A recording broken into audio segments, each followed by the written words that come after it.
یہاں نہ آتے تو تمہارے ساتھ یہ نہ ہوتا۔ اس وقت مسجد میں ایک بوڑھے صحابی بیٹھے ہوئے تھے۔ عبید اللہ بن زیاد امام حسین کو کیا کہہ رہا تھا کہ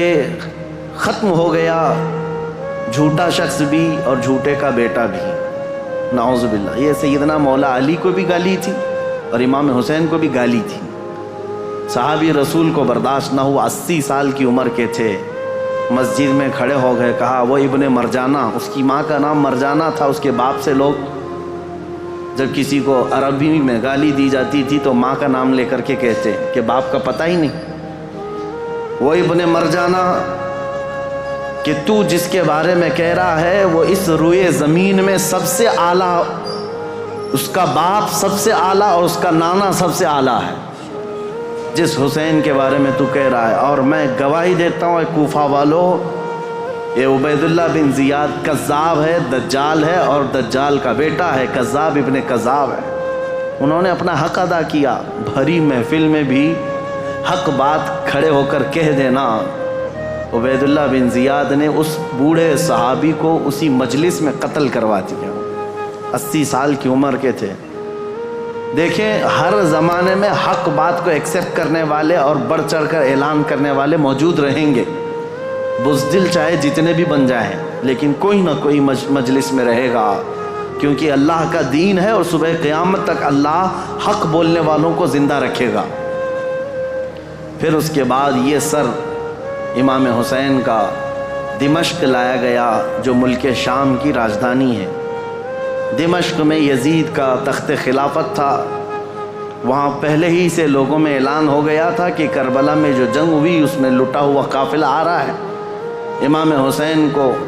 ان کے سر کو اور ان کے خاندان کی بیویوں کو اور ان کے بیٹوں کو قیدی بنا کر لایا جا رہا ہے۔ امام زین العابدین امام حسین کے بیٹے جو بیمار تھے کربلا میں، وہ جنگ میں میدان میں نہیں اترے، بیماری کی عالم میں ویسی رہے، اور وہ بھی چل کر کے دمشق پہنچے۔ وہاں پر بتایا گیا ہے دمشق شہر میں تاشے بج رہے تھے، ڈھول بج رہے تھے، باجے بج رہے تھے، امام حسین کا سر آ رہا ہے تو ایک جلوس کی شکل تھی، لوگ اپنی اپنی برآمدوں میں آ کر چھتوں پر کھڑے ہو کر دیکھ رہے تھے کہ یہ جلوس آ رہا ہے۔ اس عجیب حال ہے کہ شاعر نے بہت اچھے انداز میں کہا ہے کہ عجیب امت ہے، قتل کیا شبیر کا وہ بھی نعرے تکبیر کے ساتھ، یعنی ایک طرف اللہ اکبر کہنے والے ہی ہیں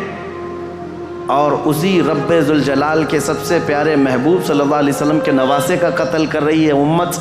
اور پھر اس کے بعد اس کو گھما بھی رہی ہے۔ جب لایا گیا دمشق تو یہ حالات تھے کہ باجے بج رہے ہیں، ڈھول بج رہے ہیں، تاشے بج رہے ہیں، اور یزید کے دربار میں یہ لٹا ہوا قافلہ جب پہنچا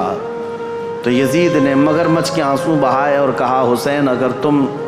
بغاوت نہ کرتے تو یہ حالات نہ ہوتے، اور اگر میرے سامنے آ جاتے تو میں قتل کا حکم نہیں دیتا۔ یہ سب حالات لکھے ہوئے ہیں، لیکن میرے عزیزو ایک بات ہے میں یہاں پر کلیئر کر دیتا ہوں، بعض ایسے لوگ ہیں جو تحقیقات کی بنیاد پر یہ کہتے ہیں کہ یزید تو افسوس کر رہا تھا امام حسین کے قتل پر، وہ راضی نہیں تھا۔ ہم کہتے ہیں یہ قتل ہو جانے کے بعد آنسو بہانا اور راضی نہ ہونے کا ڈھونگ کرنا یہ بات الگ ہے۔